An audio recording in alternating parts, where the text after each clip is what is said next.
Let us travel back for a second in time and not travel back 20 years, but let us just travel back about 3 years' time. So I would guess that most of you, especially at such a day, the sunny day of 25 degrees, you would not have come to a presentation on artificial intelligence. Today, this is very different. And I believe it's different because you feel that there is an interesting tension we have to discuss between the opportunities of artificial intelligence and on the very same time the challenges of artificial intelligence. I'm very sure that in the audience you're asking yourself different types of questions of how will be the job of my kids, of my grandchildren, what will happen to my job, how will the world look like in 5 to 10 years' time. Chères Excellences, Mesdames, Messieurs, c'est un plaisir de vous accueillir ce soir. Ladies and gentlemen, it's a pleasure to have you with us tonight for discussing a couple of points on artificial intelligence. Ich freue mich, Sie alle heute Abend hier begrüßen zu dürfen for an exchange on the facts, on fiction and hype around artificial intelligence. It's a really, really broad topic, as we will see, and I will try to discuss a number of flavors of this topic and also describe of how we deal with this at our university. So let us start with the hype around artificial intelligence. For many people, artificial intelligence is seen as the magic bullet to solve everything today. It is the hammer to nail down absolutely everything. It has entered marketing speech, and it has entered even into toothbrushes. If you look carefully at this image, this toothbrush is... Oh, sorry. You've taken the...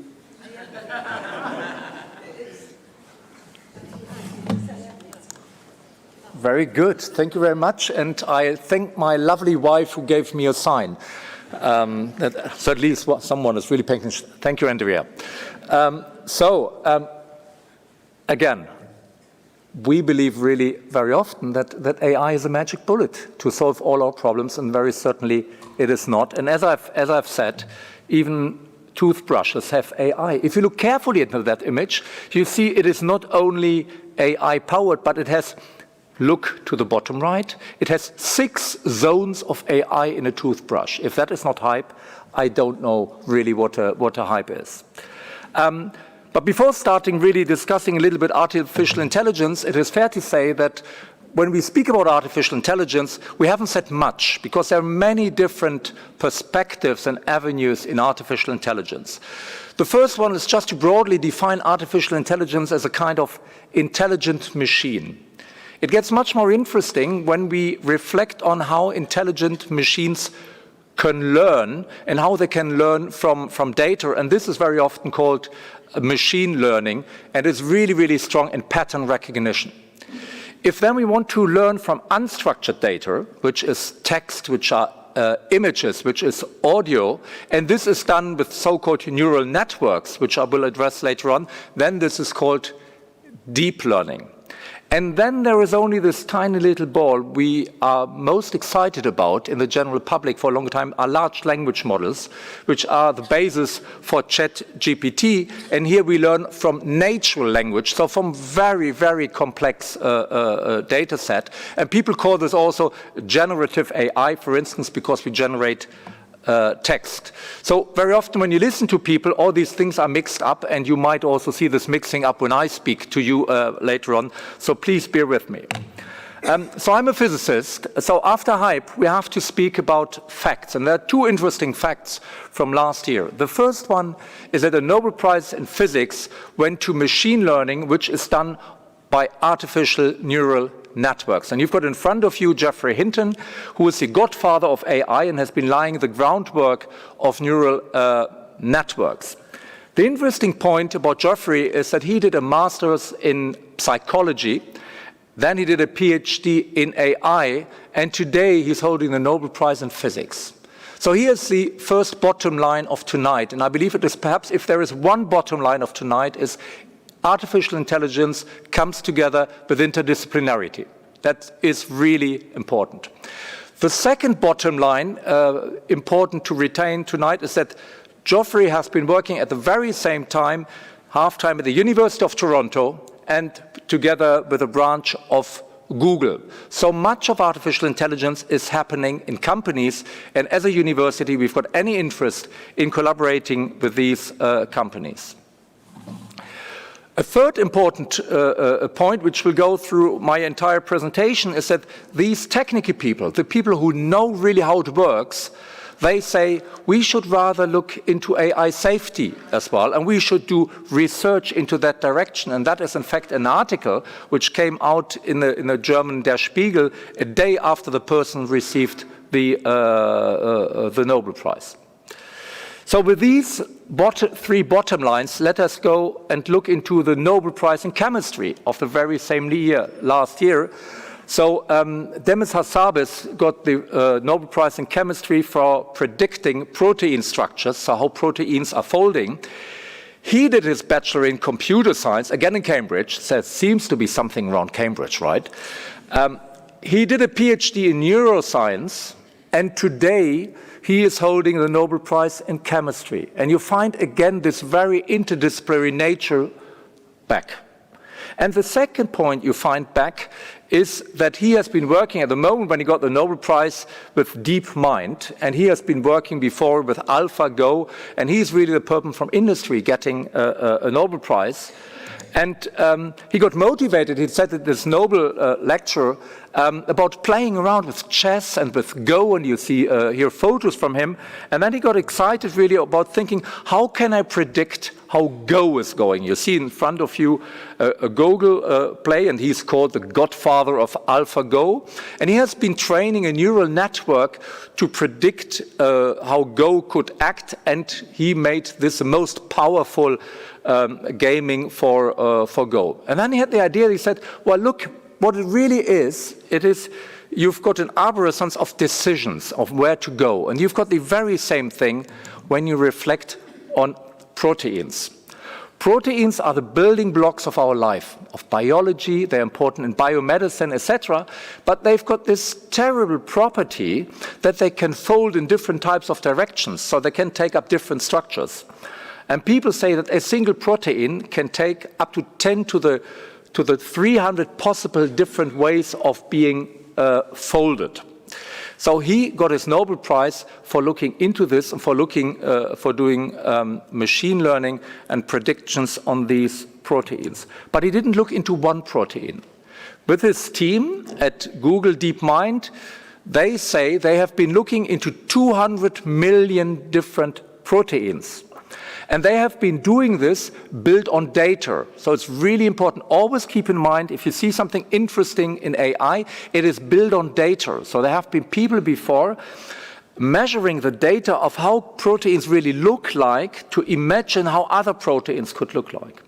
And if you do the calculation and you believe that typically a PhD would measure two proteins, then these predictions, he said, have given us to world 1 billion years of PhD time and has given this to the academic community. And this is what he is calling science at a digital speed. And this is what he's calling AI for scientific discovery. This is absolutely important, in particular for our university. Now, in his Nobel Prize lecture, he also says on his very last PowerPoint, and you might want to look into this, a technology as transformative as AI requires exceptional care and foresight. So there are these three bottom lines: interdisciplinarity, collaboration with industry, and being careful. So with these 3 points, let us enter into looking into artificial intelligence. The first point I would like to make is that artificial intelligence is nothing without a larger digital continuum. As a matter of fact, what we are having at the moment is a convergence of different technologies. High-performance computing is existing since the 80s, and basically it's parallel processing of calculations, and it might well be that in the future we can do high-performance computing with quantum computing. The other technology which has been important has been the processing and analysis of data, which is also known for a very, very long time, but it changed when we looked into massive data sets. And the third one is AI. AI is old. AI has been thought of already in the 50s, and it was rather rule-driven. Then we went into AI winters, which basically means no one of you would have come to this presentation because no one was interested in AI. That picked up again in 2000 when AI was used to train on data. So what is really important to realize is the digital continuum is the important word for us. The digital continuum is for us important in this country and in Europe, because you cannot speak about AI without having the data and without having the calculation power. That's the first important thing. And as Marie has been pointing out, gratefully, the country has set up recently new strategies, Luxembourg strategy in data science, in AI science, and also in quantum science. And when you look into these strategies, you see that the very first chapter of these 3 documents is exactly the same. It is because they are linked together through the digital continuum. And in Luxembourg, we are lucky to have a very strong supercomputer, which is called Meluxina, to help drive forward Luxembourg. Now, we've got now this digital continuum, and then came up in the last years large language models. So just remember, this is training large natural text. And this has been the second iPhone moment, if you want, so in digitalization for some time. The 13th of November of 2022, ChatGPT came to life. And very likely all of us have been playing with this. We're impressed how verbal it is, how well it is formulating. But there are also interesting questions to be asked. I don't know, have you been hitting into ChatGPT a question like, how many R's are in the word strawberry? That is, in fact, the question which has annoyed the most the CEO, Sam Altman, of ChatGPT, because the answer of ChatGPT is 2. I trust that you know it is 3. So what you typically do is you go onto ChatGPT and you say, are you sure? And then ChatGPT is answering, I've checked it again, it is 2. So the question is, how can that happen? And the answer to this is what is on the back of ChatGPT, and the term is tokenization. Because ChatGPT does not look into text, or is not writing a sentence, it looks into tokens. And a token can be a word, can be a sentence, but can be also just a letter or syllabus of a word. And ChatGPT got it wrong. It just, the tokenization of the word strawberry has been in 4 tokens, and it just didn't get the calculation right. But by this, you understand what ChatGPT in principle does very well, is pattern recognition. So when we say the word quantum, ChatGPT knows that typically the next word will be computing, science, or technology, and it will not be quantum strawberry, right? And that it has learned through machine learning. So it does predict the next word. It's not writing something, it's just predicting something out of it has learned. And it has become brilliantly verbal out of this. Brilliantly verbal.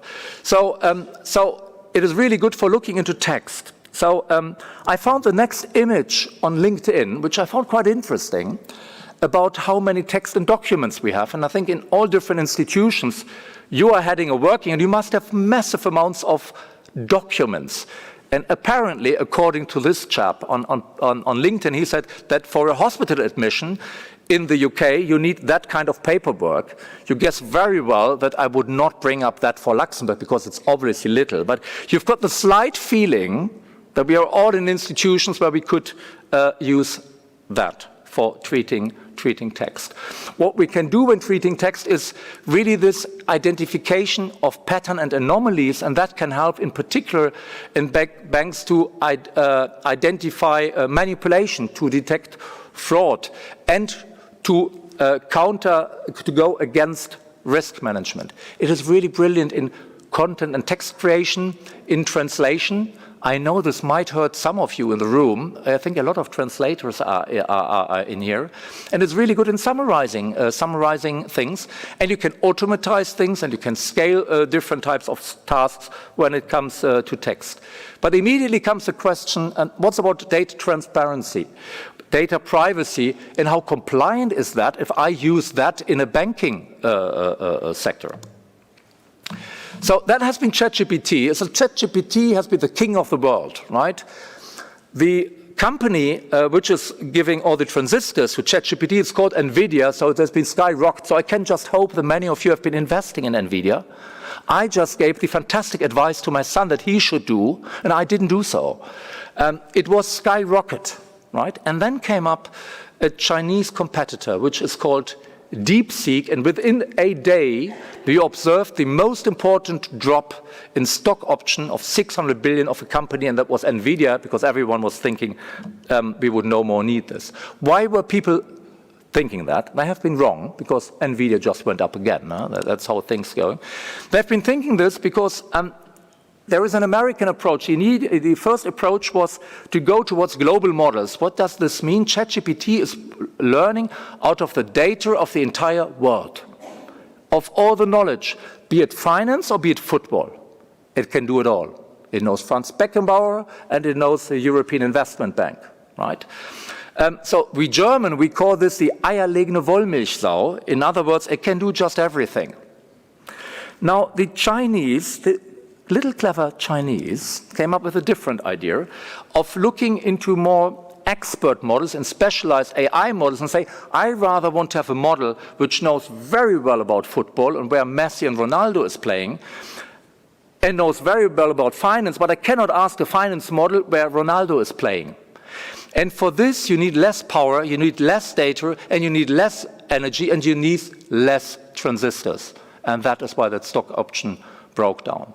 The reality is that a specialist knew all this, but it popped up through this part. What is perhaps one of the most interesting things for us today is I believe that expert systems are an opportunity for Luxembourg, are an opportunity for Europe, because you need less data, less calculation power, because we are in a small country, we don't have all the data, we don't have all the calculation power. And it is interesting to think not only about the big companies like Google, but to say perhaps tomorrow the future may belong to small teams and small countries of extraordinary people. You know, Luxembourg is a small country, and we are certainly, all of us in the room, really extraordinary, right? So we have really a path in front of us. So with this, I will leave a little bit the track on technology, right? And come to a question which is interesting, is that suddenly, since AI, we are asking ourselves who we are. We needed artificial intelligence to ask ourselves what is a human. So let us have a look at the comparison of a human brain and AI and ChatGPT. You see it runs in between the different notions, but bear with me. The human brain basically is made out of neurons and synapses, and they communicate through chemistry, biology, and physics. And the way that it's done in chemistry, biology, and physics allows to the brain to reconstruct itself, and that gives rise to something which is called plasticity of the brain. So that gives us some hope that if you have a stroke, that the brain can rebuild a little bit. That's the plasticity. So the brain is an extraordinary machine. It is likely one of the most efficient energy machine on Earth. It does have a power consumption of 30 joules per second, which is 30 watt. What I typically say is, for those of you who have a dog at home, it is really very nice. You put your hand on the head of the dog, and you will see it is hot. And that's the machine, that's the energy. Now then the dog looks at you, and you've got no idea what he's really doing with these 30 watt, right? That's a different story. But our machine is excellent. Now on the other side, if you want to train a ChatGPT, today you do this with artificial neural networks.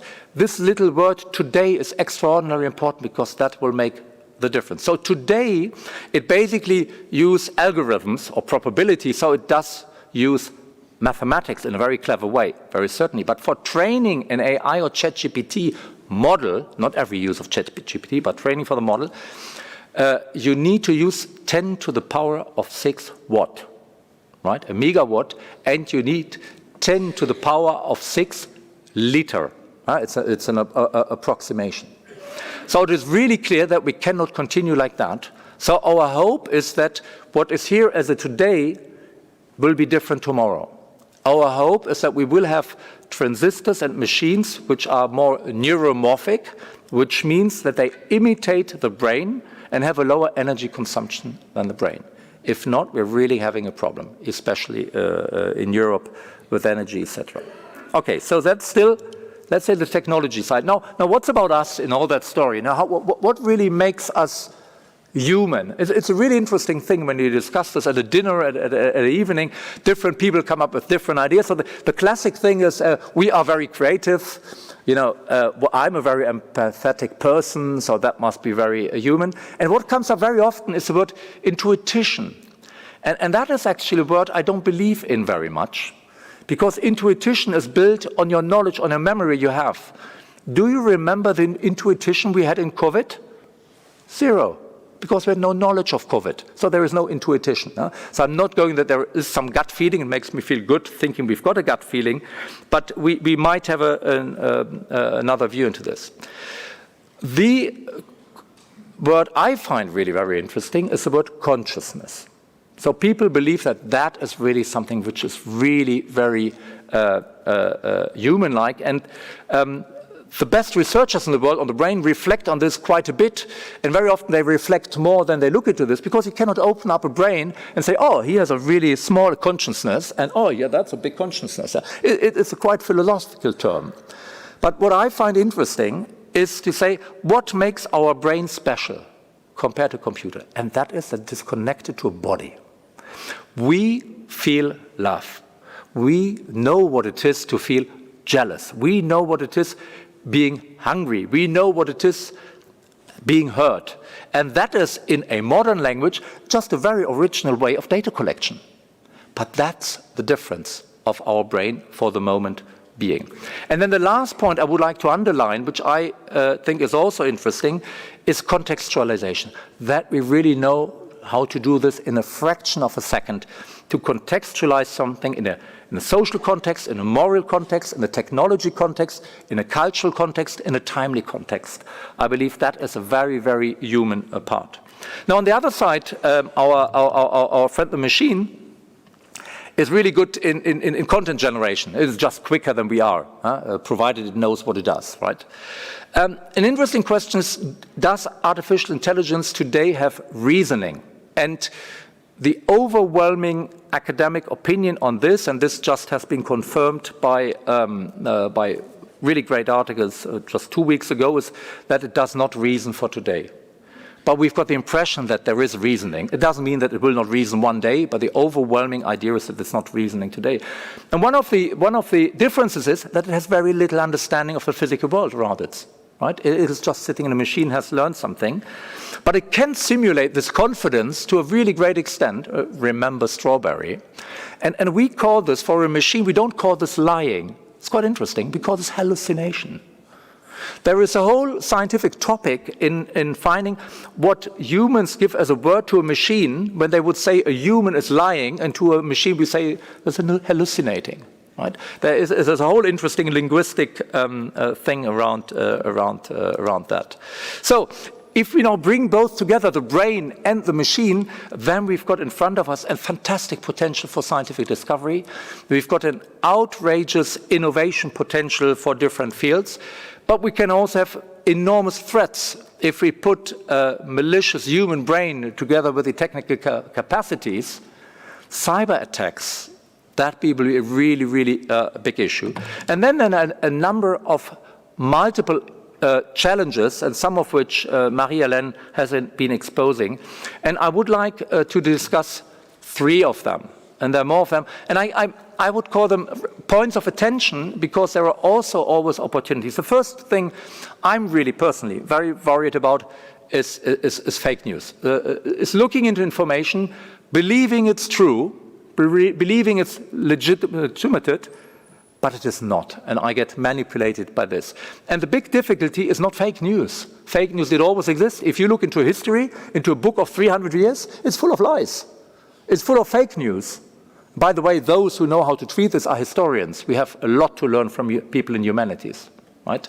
And so it has always existed, but it does propagate like hell. So we cannot really do fact-checking. We even don't have the time for critical thinking. So I believe that is something which is of interest for reflecting on the foundation of our democracy.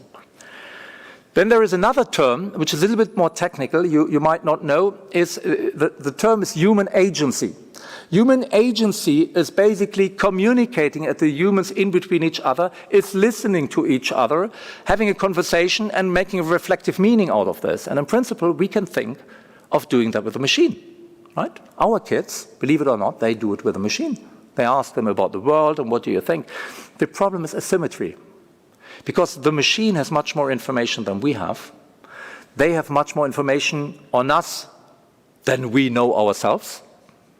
It can be strategic, and it can have not such a positive intention. So there is a very strong asymmetry. So if we go into conversation with the machine, we are at a disadvantage, mathematically, if you want so. So there is a very high potential for manipulation. You'll see immediately it's very strongly linked to fake news.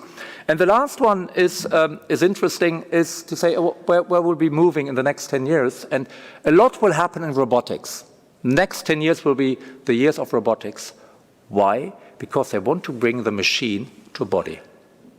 They want a machine to feel the world around, so to have a really original kind of data collection. Now, if the robots will be able to do that and have a perception around itself, comes up the question at some point, do they develop a human-level intelligence? What happens if they surpass human capabilities? And there is really the question if it is a fiction or are we close to what is called an AI singularity, and I will be happy to address this during the questions. And then the last one, I cannot avoid this, being father of 3 kids and having had the topic very often. The question is, what do social media and AI together, because social media are driven by AI, do to the youth? They are really transforming the way that our kids and our small kids, how they engage in social interactions. Don't underestimate the word social in social media. It's social interactions, huh? It's not only negative. Our social media manager, I think he's in the room, Ashwin, he's there, and he said once something very clever to me. When you go on social media, you need to understand that the people are looking for social interaction, right? So they engage with this differently. They engage differently with information, they engage differently for debating ideas, and they engage differently in democratic processes. This is not all negative. There are positive points about this. We have, for instance, a lot of online tutorials helped by AI, and they are accessible to everyone, to all kids of all different social classes. It's not bad, right? You don't need to have educated parents who can access to this. In principle, they could be tools for political awareness because there's a lot of information. You just need to do this correctly. You could, in principle, access to diverse perspectives and analyze complex issues. And the youth has used social media to mobilize for a cause which has been of importance to them and to larger parts of society, for instance, Climate for Future. Climate for Future would never have taken up without social media. But there is this problem of the reinforced biases. What I've said before is remember the word in principle, because we are all in our cognitive bubbles. Right? We get to see not really what is interesting, but what is in our bubble. So fake news are spreading like hell. Opinions can be manipulated. And the most dangerous thing is very often without us realizing this because of the asymmetry. And that is really, if you see they are manipulated, you can deal with that. But if you don't feel you're manipulated, that's really very, very tricky. So to finish off, perhaps the first part, which has been longer than the second part, be reassured, is the tension could hardly be greater, right? The tension between the outstanding opportunities for scientific discovery and for innovations for the good of society on the one hand, and on the other hand, a potential threat to humanity and to our human values. That's enormous. Huh? And the reality we have to look at is a little bit in between, but the tension is enormous, and I guess that's one of the reasons why you're here tonight. So now the question is, but how does a university, or how does our university deal with that? We are principled there to predict the future, to accompany the future. We're not really good in doing a little task for a year or 2 years. That's not our job. We are there to predict the future and to prepare the youth for the future. So we'll try to convey a little bit of what I believe is really important. The first one is what we do tonight, is having a public debate, is exchanging, is having questions, is having opinions. And we've got colleagues at the university organizing what we call an AI cafe, where there are debates. For instance, you come in with a certain opinion, have a debate, and by the end you measure again if you have the same opinion or if it has shifted. We've got a new lecture series, which is called, it's also debates, which is called University. So it takes place in Luxembourg downtown. So we want to be in a public debate. That is very much our role, bringing knowledge, academic knowledge we have to society.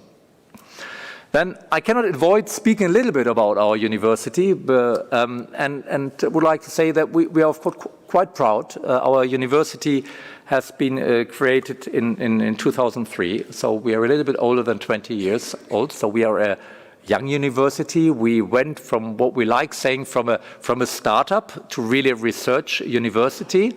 And I will tell you later on what this really means. This is a celebration of the 20 years we had in 2022.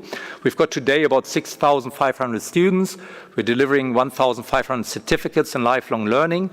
We've got 2,500 employees. This does count doctoral candidates, a lot of researchers, and 300 are professors.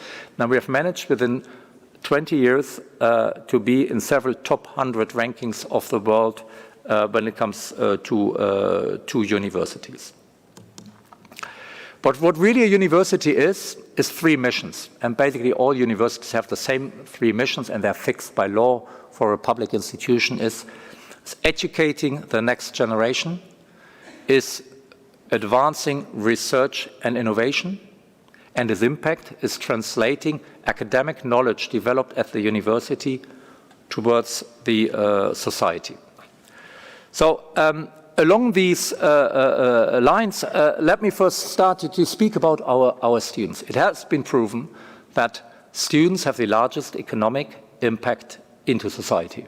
Producing talents is of utmost importance. You see again our student key numbers. The most important one is likely that we've got 1,000 people doing a doctorate. That's research power. That's being a research university. That's being innovative. And the second number you want to retain is 70% of our students, despite the fact that they come from all over the world, they stay for the first job in Luxembourg. If you go to whatever other town, Cologne, Bielefeld, I don't know, Lyon, it would be typically 30%. It is outstanding. We attract them, Luxembourg makes them stay. So at the rentrée 2024, I've been there basically, and I've been welcoming them, and I've asked, how many languages do you speak? Who of you speaks 3 languages, 4 languages, 5 languages? At 5 languages, bloody the hell, about 30 to 40% came up with their hand. 5 languages. Then we went on, and the champion was 7 languages. We've been celebrating that person. Quite outstanding, I must say. And I said to them, that's what we offer to you. Not only languages, but being in a multicultural environment, this is the most international university you can get in Europe. So now the point I would like to make for a university, an option, an obligation, and the point of distinction is that we have to look at the same time at the science and technology-centered aspects and at the same time the human and society-centered aspects. Let us start to look at education, what we offer our students. We need to educate our students and prepare them for the future with modern curricula. So we've got specialized masters in data science, in cybersecurity, in quantum science, etc. So we are really here top-notch. To teach students today, we need top infrastructure. So we've got a great supercalculator, a HPC at our institution, and the big thing is we allow our students to crash that machine. I guess Luxembourg would like to avoid that we crash Meluxina, but our own supercalculator, we can crash that. And we do research-based teaching. What is research-based teaching? Is not teaching out of a textbook of what is known for 5 years, for 10 years, for 100 years, but it's teaching out of our research of what we've learned 6 months ago. And at the speed it goes today, it is important to teach out of research. On the human side, people very often say, but Jens, how can you educate students for a job you don't know? Well, it's a relevant question. The answer is, to my opinion, on several dimensions. The first one is what we could call a kind of hidden curriculum, and that is what a university is teaching our students the ability to have a critical thinking, to have a contextualization of analyzing things. A lot of my friends who have been studying with me, they are working in a bank. They're doing many different things, but what they apply are these university-proper qualifications. What we do to accompany our students is a very personalized education. So we've got about 300 professors for about 6,000 students, so we've got 1 professor for 1 student. In these times where you need to learn contextualization and critical thinking, it's great doing this in smaller groups with professors. And then is a very strong center we have on topic centered on digital humanities. And they do something which is really interesting, and that is called hermeneutics. And I remember walking into the office of our history professor, and he said, Jens, you know, we are very much into hermeneutics. Bon. I thought it's better I walk out of the room and I look it up what it is. Like for many of you, perhaps. Hermeneutics is the capability of criticizing things. That's what people from humanities do. That's what historians do. They look into a text of 200 years ago and they try to see in what context it has been written, what political context, what social context, and can I believe in this? So it's questioning. And we have to learn so much from people in humanities to advance in our look together into AI. So the most important thing, and I will spend almost the rest of my time, is really interdisciplinarity, is bringing both of them together. We have a responsibility to educate our younger people on the technology side and on the human side. We're not just one of them. And for doing so, we have just been creating a new institute for innovative teaching, because the teaching which has come will be different than the last 50 years. The last 50 years of teaching has been frontal. Just what I'm doing at the moment, you're sitting, I'm here. That will be different, right? We have to reflect on new formats. And I'm glad that our Vice-Rector for Academic Affairs, Philipp Hilligsmann, who's also in the room, has proposed to create this institute to collectively the university go forward. Now, research and innovation, it's the same thing. We need to look into both of these dimensions, and also our researchers need to have these top infrastructures.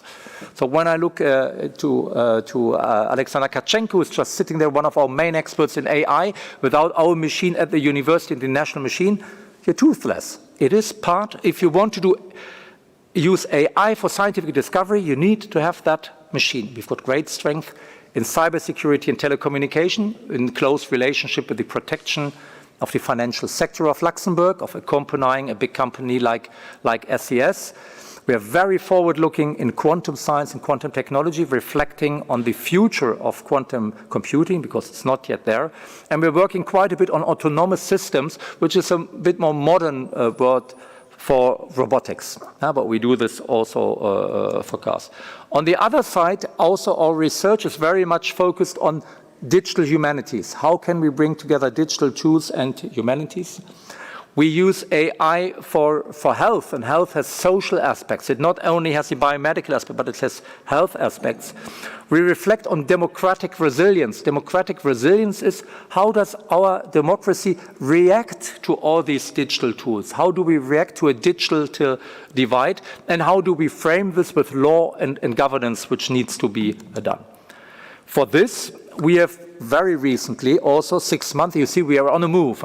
We have been creating an institute for digital ethics to bring research on both sides together for having a reflective and holistic thinking about this. And the most important thing is interdisciplinarity. Okay? So let me spend a couple of minutes on interdisciplinarity.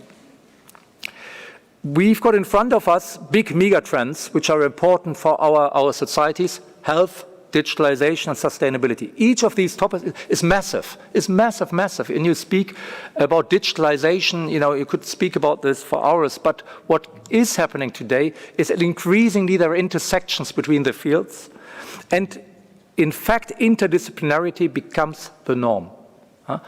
Digital health. What does digitalization to our society? What is the influence of the environment on our health? Most of the very important questions of our society, most fields where there is great scientific discovery, and most fields where there is a strong economic impact are at these interfaces. And here you see where it comes together, research and education, because we need to educate people who can do that, who can work in that context. So how do we do that? I will be very honest with you, also within a university it's not straightforward. Also we have silos, just like in your administrations, in your banks, in your companies, in your government. So you see in front of you the different departments of the university. And what we have been doing in 2018 already, we have been creating the so-called Institute for Advanced Studies, which finances inside the university only interdisciplinary projects. So a physicist cannot submit a project together with a physicist. Only a physicist together with an economist. We have done this to increase interdisciplinarity, and then we have learned something out of this, and we looked into them, and we have seen, and that was really a discovery, that about 80% of these projects have a very strong component of the digital continuum. They're based on data, on HPC or AI. We didn't aim for that, it's just a reality. Artificial intelligence, the digital continuum and interdisciplinarity, they come together. So we'll show you just 3 examples of projects which have been coming out of this. For instance, we're bringing together AI on law to see to what extent AI can accompany legal decision making. We have been bringing together experts from AI and economics for working on large data sets, so the knowledge of a theoretical physicist comes in to do AI on big economic data sets, and we have been bringing together environmental scientists and people from history to reflect on how we can better understand environmental history by the help of AI and data. So these are just some examples. And I will close by saying that it is not just about science, it is really about technology. What we've got in front of you is a Central European strategy, which is based on the idea of key enabling technologies. The idea is we focus on a technology which can be used in different sectors, because microelectronics, a transistor, doesn't know if it is sitting in a plane, in a car, or in your golf club. It just doesn't know it. It's just a microprocessor. That is a transversal and what people call a key enabling technology which drive innovation. And you imagine it very well, what is the most key enabling technology of our time? It is AI. AI is driving transversality. AI is an enabler for this.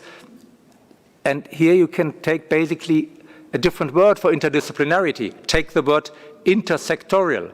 Take the word partnership, but it's just making the knot together of different fields. How do we deal with this? We cherish partnerships with the companies using this, and one of the instruments we have are industrial chairs. So for instance with PayPal, and we're setting up a new one with Google, and is really collaborating with the best. Just 3 weeks ago, the University of Luxembourg, the young University of Luxembourg, has been admitted to one of the most powerful alliances of European research-intensive universities. Other members are Bologna, Vienna, Louvain, King's College, Ghent. We are by far the youngest one and the smallest one. Bologna, 1,000 years, Louvain, 600 years, Luxembourg 22 years. But they've onboarded us, and at the same time they've been refusing 3 other universities. So we are in the club of research universities. The last thing I would like to share with you about the university is that a university is not only about teaching, it's not only about research, it's not only about innovation, it is also home to people who work there. The University of Luxembourg has 2,500 employees. We are one of the largest employers of the country. I've got an enormously big HR department, finance department, IDP department, so I have to think just as you of how I deal with AI in my organization. And I would like to share with you our modest first steps and what we've learned out of this. I will not go into examples, but what we've learned, what is really, really clear to me, and it hurts me very strongly, that as a rector I don't have the best ideas. The best ideas come from people closest to the business. It's people sitting in our student department, knowing the data and knowing what they want to get out of the data. It cannot be me, and it cannot, sorry Philippe, even you as a Vice-Rector of academic, no. It's the people, right? That is really important, trusting the people. The second thing is, if you want them to do this, you need to enable them, you need to educate them, but you need to adapt to the speed, because different people might have different speed while onboarding this, and give time for trials. And what is interesting, what you get out of this, are 2 things. The first one I feel is quite natural, is that the people, often when you speak with them later on, when they've done this, they say, oh, they feel much more competent, and I know how to use AI. The negative thing is they are very employable suddenly. We try to keep them, but it's good. People really feeling competent in feeling right in what they do. And often, and that has surprised me, they have said, we're feeling more creative. Because they can do, what they mean by that is that they can do tasks they could not do before. And that gives to them some kind of liberty. Interesting. And I believe it is absolutely important that only later can come the question of productivity. Don't start with the question of productivity in the beginning.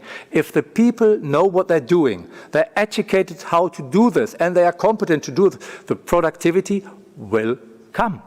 And it will have an organizational impact. But don't start with this.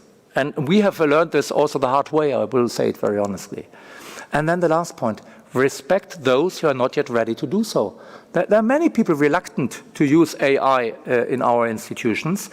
They're not yet open to AI. There are also generation factors. But the transformation of all our institutions, we're sitting in this room here, with AI is massive. It is a real transformation. So let us give the people the time and respect also those who are not yet in it. With this, I will finish just saying, AI is an enormous transformation ahead of us with many different dimensions, and there is fact, and there are fiction, and there is hype. It is a disruptive technology. We cannot contest it. AI is not. It is also a hype and fiction, but it is there. It is there to stay, very clearly, and it is only at the beginning. Think of a tsunami, right? We see the water is retracting. The wave has not yet come. We've got no idea when it comes, what height it comes, and what it will make to us. Right? It's the beginning. AI is nothing without a digital continuum, without the infrastructures, and thankfully Luxembourg has understood this very early. AI and interdisciplinarity together can unlock potential in education, in research, in innovation in all fields.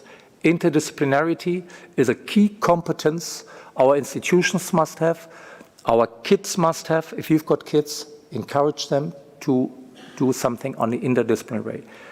It is a fact that AI today has a very significant environmental footprint. If you take all data storage of the world around, I'm not yet putting all the AI on this, according to the best estimations, it's 2.5% of the worldwide CO2 emission. And as I said, it's just the beginning. We must do research to come to other transistors. We must do research and innovation to reflect on neuromorphic transistors. We cannot go on like this. Jules Verne would have said, we've got already human-like intelligence. I think we're not yet there, we've got really distinctive points which are really ours. I do not believe that AI will take over the world autonomously yet, right? But that's a fiction for the moment being. On specific tasks, perhaps, but take over the world, no. Hype, it is a buzzword of today. You know, it is the buzzword of today, and it is thought to be the quick solution to any problem in all of our institutions. Someone said, you know, let's look into this. That's our magic bullet. And there is a comic I have not brought up here, but which basically said, let us solve our problem with all the data we do not have. You know, we really need to think about this. So there are many dimensions. There's a lot of tension. I'm sure you came with a lot of different ideas, but the field of AI is just so incredibly powerful and colorful. I've shown you a couple of colors. I'm sure there is some blue, some red, some green on your mind, and I'm looking very much forward to our exchange on these different colors which are on your mind and which I have perhaps not addressed. Merci vielmals. Thank you very much.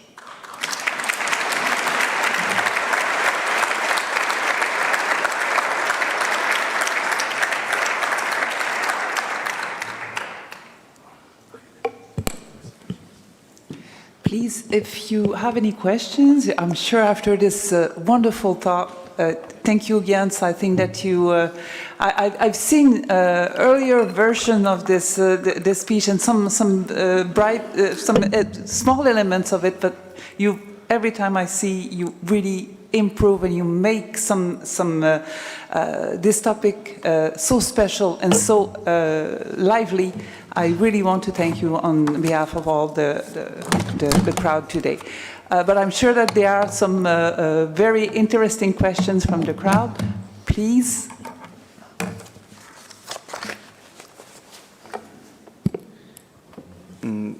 Thank you for the presentation. Can you lift just your hand that I can? Oh, okay, sorry, there. Thank you for your presentation. I have two questions. The first one, don't you think that in a way we are leading to something like the dot-com bubble in the beginning of the 2000s? Because there was a huge hype, and then, well, yeah, there are some winners like Amazon, Google, but in general there was an overhype. Then there was a massive economic shock, and then the things were not exactly in the best ways.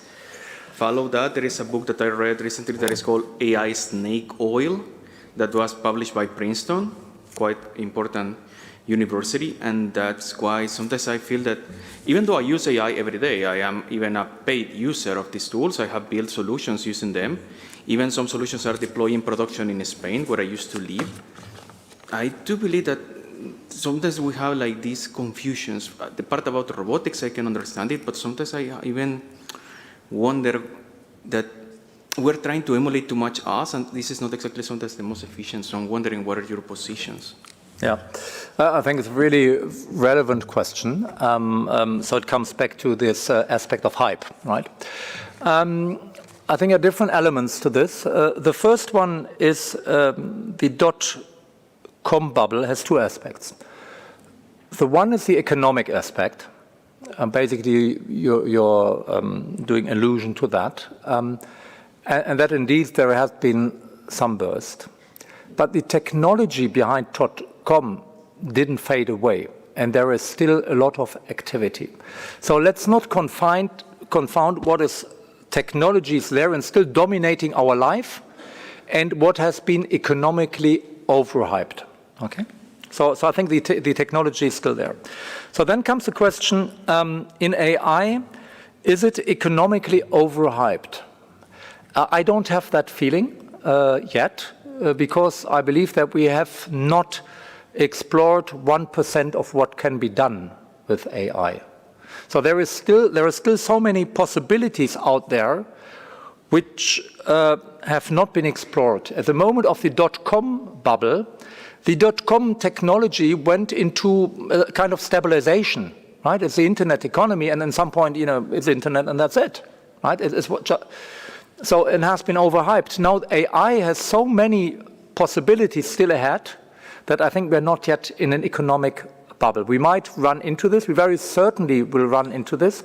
We will also see likely that we run into an economic bubble in specific fields, but not in others. But there will be massive fields. So if you take one of the perhaps most massive fields coming up is the massification of autonomous driving. That's a big hope of Elon Musk, is getting the license to print money with having all its Tesla being autonomous in America. And it's very unfortunate that his dear little friend at the moment will not give that license right away next week. But that's a very specific bubble. It's a bubble of autonomous driving. But then there are many different other bubbles, and I believe some of them might explode, but I think there is so much technology potential still open that we're far off from an economic burst. Now, I'm a poor physicist teaching quantum mechanics. I'm not an economist, but that's my gut feeling. Mr. Gariba, for the next question. Thank you very much for your talk. It was quite inspiring. But there is one thing that at least I didn't understand, or maybe you didn't mention. What is the link between quantum computing and artificial intelligence? Because this really escaped me. Is it the fact that you reduce the number of watts which are needed, that you bring the brain to the human level? What is it? Okay, so that's a great question. And I will go some way, and if I'm running out of ideas, I will revert to the other side of Alexander Kachenko, who's a better expert than I on this. Let me first say a couple of things which I believe are important. Quantum computers do not necessarily calculate things quicker, but they calculate things differently. A standard computer runs with zeros and ones, and a quantum computer has qubits which can take every state in between 0 and 1.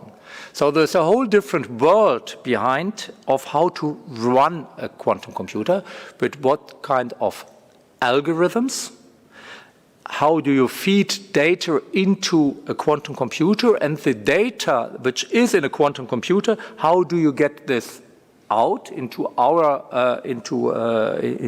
world.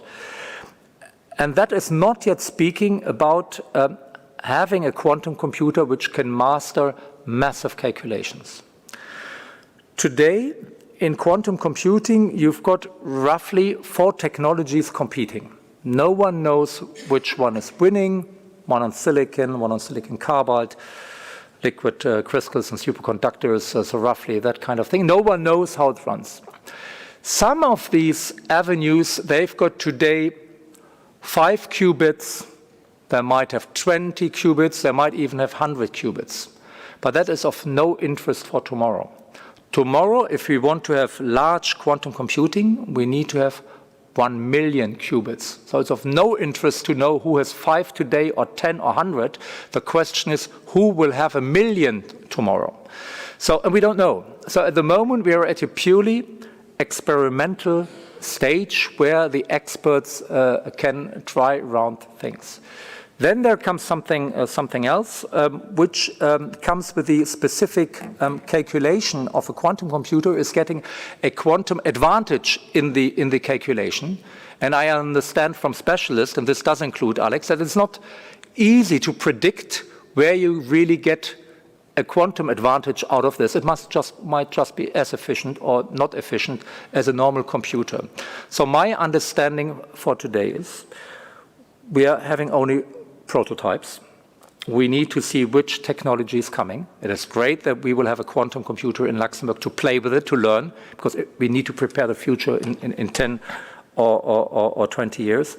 We will very certainly, even at the moment that quantum computing becomes available, there will be problems which are better treated by high performance computing, so they will run for a quite long time in parallel, and then we will see. Now, how AI and quantum computing really comes together today, it doesn't come together. That's the simple answer to this. And I'm sorry to say so, you read it in all the newspapers, and it's fantastic. We bring together quantum computing and AI. None of us in the room will bring that together in the coming years. It's just a truth. The way quantum computers do not calculate quicker, they calculate differently. That's perhaps the central sentence. Alex, is that about right? Oh, no, no. I think I just, maybe to add, there's a famous physicist, right? Richard Feynman, who is probably the second most famous physicist after Albert Einstein, said nature is quantum, goddammit. And in fact, right, you know, nature uses quantum mechanics all the time. And I think AI should use it as well, right? So AI is actually too classical at the moment, and I think it can become much more quantum. Yeah. It is clear that it will come together at some point. That's very clear. And it's also, I think I've got no doubt that quantum computing is coming. I'm not among those who think that that bubble will burst as well. The question is when it will come, and for what problems will it be good? Will it be better for the climate or better for pharmaceutical molecules? Huh? It seems to be pharmaceutical molecules for the moment being. Okay, fascinating. We have two questions on this side. I will take first Mr. over here, something. Thank you. Enthusiastic speech. From the point of view of economics, we expect very much that it has an impact on productivity because we have a big problem, not only in Luxembourg, but in the Western world. And for the moment, all the estimation we have between Acemoglu, who is a Nobel Prize winner in economics of last year, to Aguillon, it's between, let's say, 0.5 to 1 or 2%. So, as you said, the range is now very broad because we don't have enough experience. And all the studies which have been done, we hope very much that it will help us, but we had some disappointment with information technology. Yeah. Perhaps it will be not that big contribution. But that was not the question. The question is, you know, to train these models, take for example machine learning, we need tremendous big quantities of data. Now, we are a small country, or even if the government tries now to open the data sets, but I have some experience in this field, so it will be very difficult. So we are a small country, the data will be very limited. Of course, we have the world, we can use those data which are produced on other parts of the world, but even there, it's very fragmented. So how, and I think this, I would like to hear your advice on this, how will you do to have this access to this huge amount of data, which has to be very diverse and heterogeneous to make sure that the models that will be trained will be very accurate and relevant?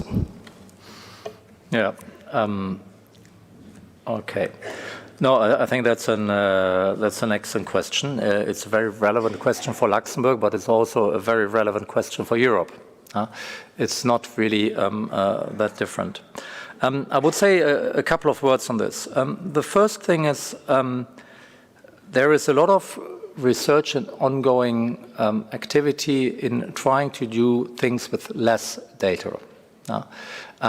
It's not so much explored, but there is a lot going on. And the trick that people use is they try to not calculate everything, but to make it useful. And for instance, in physics, you have to use a guiding physical law with it, right? So you can also think about data where you want to simulate something. If you understand what is going on, you don't need to have so much data and you don't need to do much calculation. I think we are coming out of a American abundance approach. All data, all computer power, all energy, all in.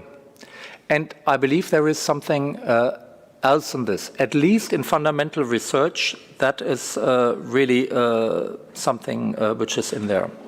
But there is something even more fundamental, which is that at some point we will have a glass ceiling of data.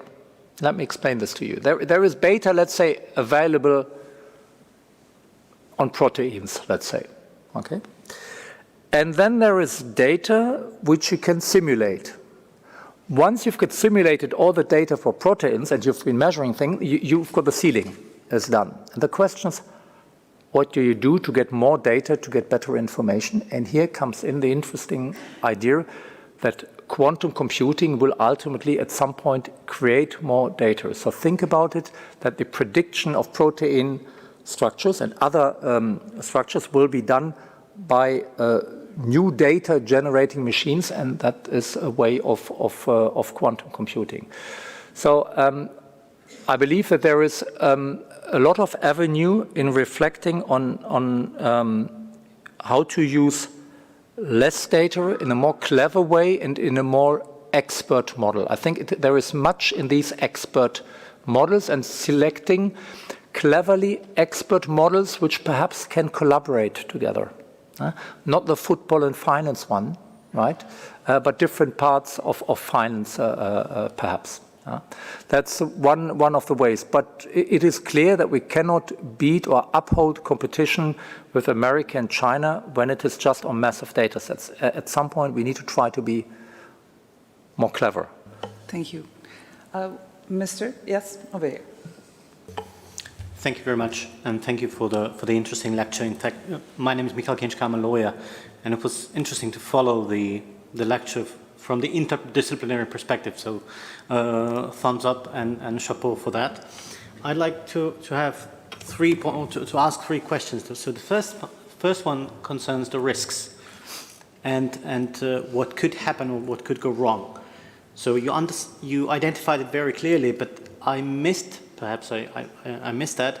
What should be the response? And even going from the global scale to the university, so what is the response of the university to address those risks which are associated clearly with the AI, and you identify them yourself? And in particular, is regulation one of the possible responses?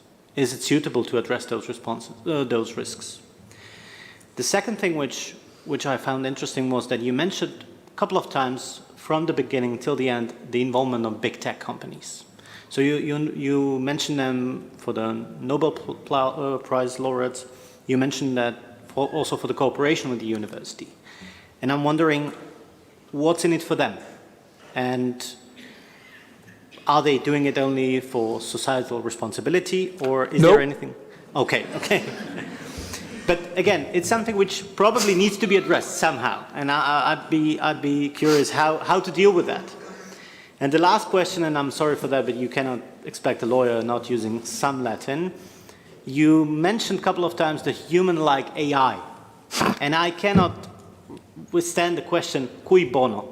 Why do we want to get there? Do we have an idea as a society, as humankind, to reach that point, or is it just let's try, let's see whether we can do it, and then we will see? Thank you very much.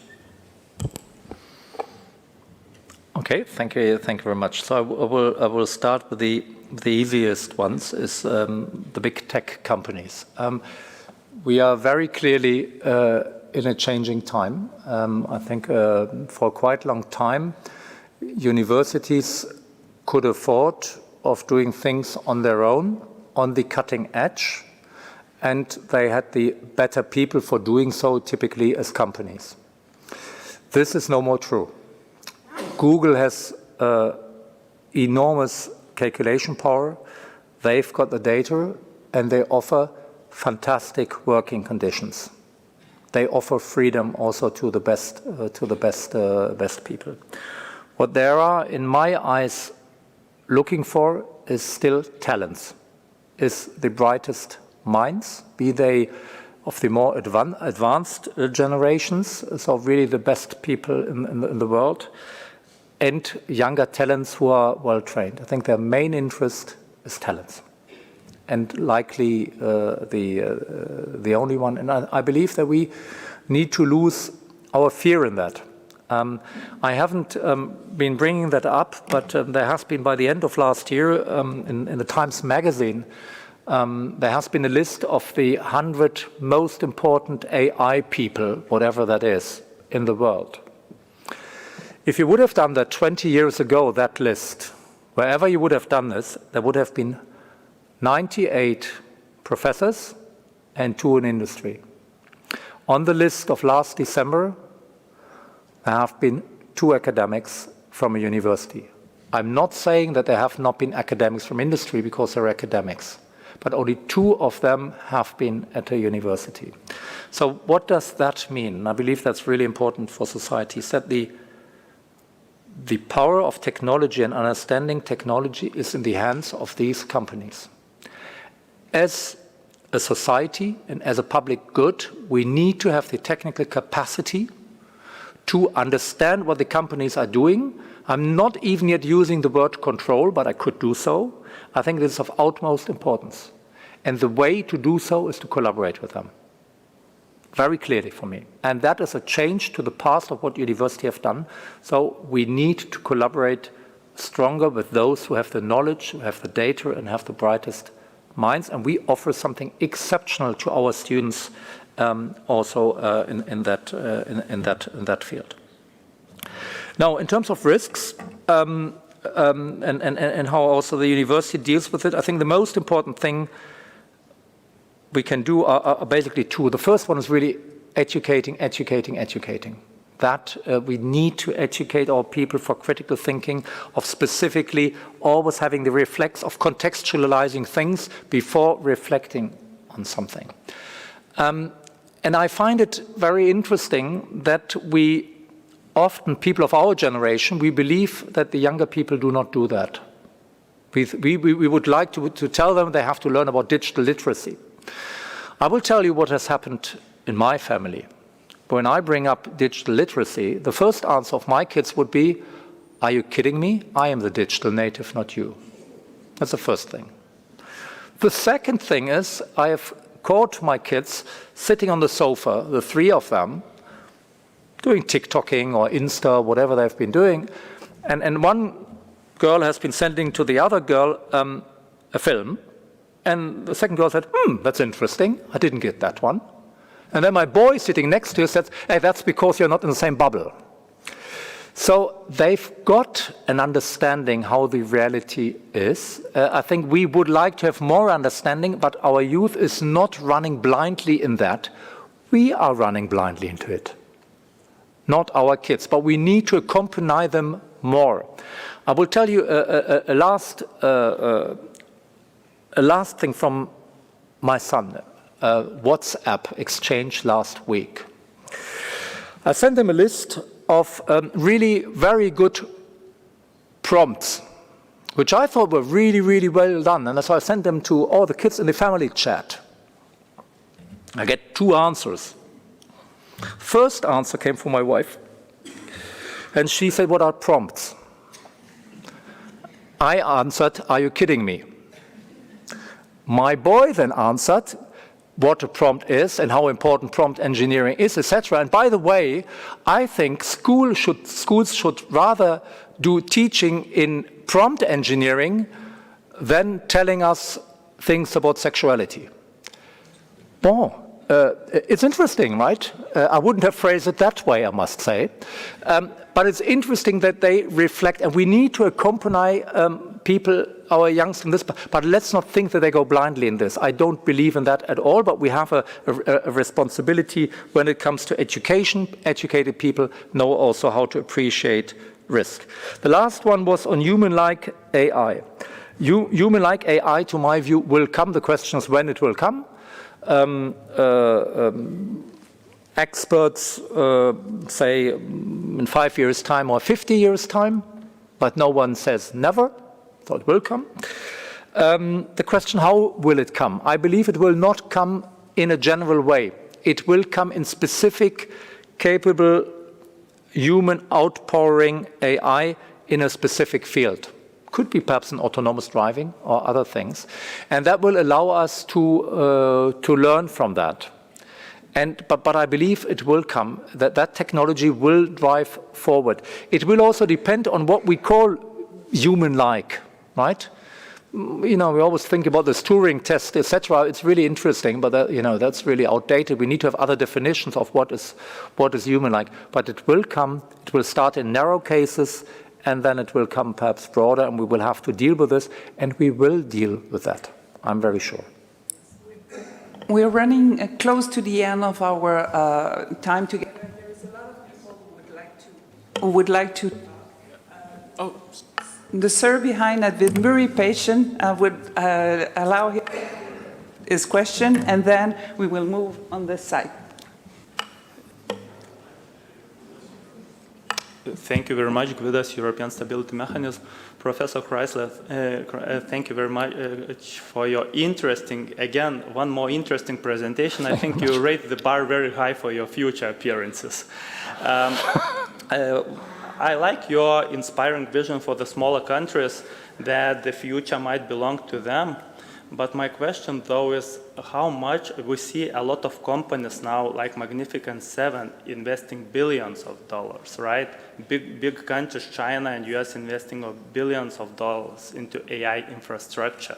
So how much of the limiting factor will be, I mean, the size of economy for those countries and, you know, limitations of investment? Or in other words, do you see the scenario when with the limited investments, those countries, those smaller countries like Luxembourg, for example, could compete equally well with the countries like US and China? Thank you very much. Bon. Luxembourg competing with America will be a big deal. Not sure it will work with China either. We need to do this in niches, as Luxembourg has always done. But more seriously, I really believe that small, agile, intelligent people with good ideas can do much, and they can create a lot of economic benefit. And they can have a lot of, coming back to the question of productivity, that can work very well. What do you need for that is not only excellent people, intellectually speaking, you need to have entrepreneurship. I think we can do more in this country, but you need to have venture capital. You need to start off, and that we're really, really not good in this country. If you go to the Silicon Valley and you go to Stanford, and there is one road which is full of venture capitalists. In that road, you've got more venture capital than in entire Europe. But for Luxembourg specifically, I think we need two things. We need entrepreneurship and we need venture capital. And we need the people to give them freedom to do so. Perhaps also we can help them by calculation power, but I believe very much in the power of smaller groups, and I think that is at the image of the country. But there is way to go, but I believe that the international community we've got at the university, they've got a lot of drive, and we need to accompany them better, and we are ready to do so. Thank you. Yes, thank you very much. Your contribution was very positive. Sorry. Sorry, I should have risen my hand. Your presentation was a very positive statement. It showed very well the chances that are ahead of us by using this technology. The opportunities are certainly enormous. I started using this technology also privately in the job we do that I work for the central bank. This is a little project that's running there. Certainly an interesting one. The more I use it, however, and the more positive I am with that, there is still this small doubt in me that says, oh dear, will be capable of controlling this technology in the long run. You see, there is this medal that usually has two sides. We focus tonight very much on the positive aspects, on the opportunities, but isn't there maybe a risk that we open Pandora's box here? This might be a little doubt that I have. How would you reply to a person who could see this in a little critical way, please? Well, I like the oh dear. Whenever I look into these things, I think very often oh dear, with many different colors of oh dear. Now, perhaps I will say a word which is not really nice, but the Pandora box, which I wouldn't call Pandora box, is open.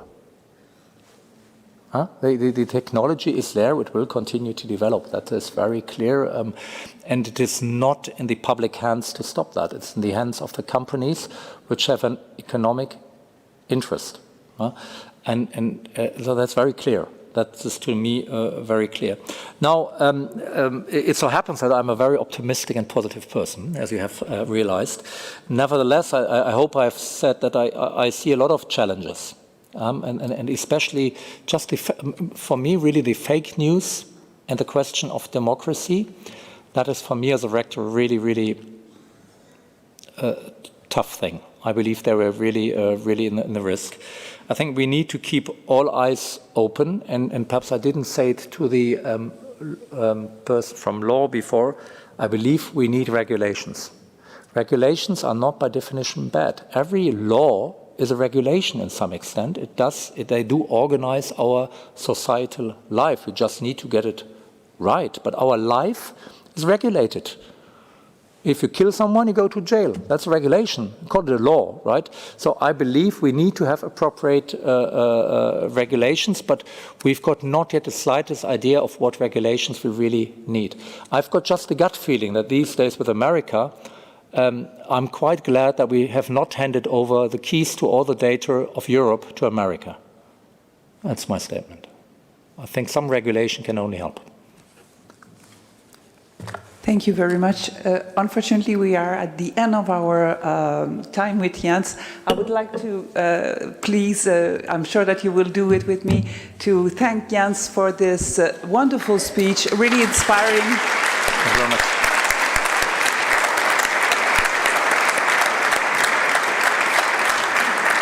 You've been really generous with your comments, and I would like also to praise the quality of the questions that have been asked. And I'm sorry for all the people who have had some questions on their own and would like to address them. It would be for another time. And also, you can come at the university also. We have a lot of talk about these topics, and I'm sure that we will be able to have also an ongoing conversation. So there's a photo that we are supposed to take, and then there's also a cocktail that is open for everyone on the back. Thank you very much again, Jens. It's one floor down. Thank you very much. Thank you.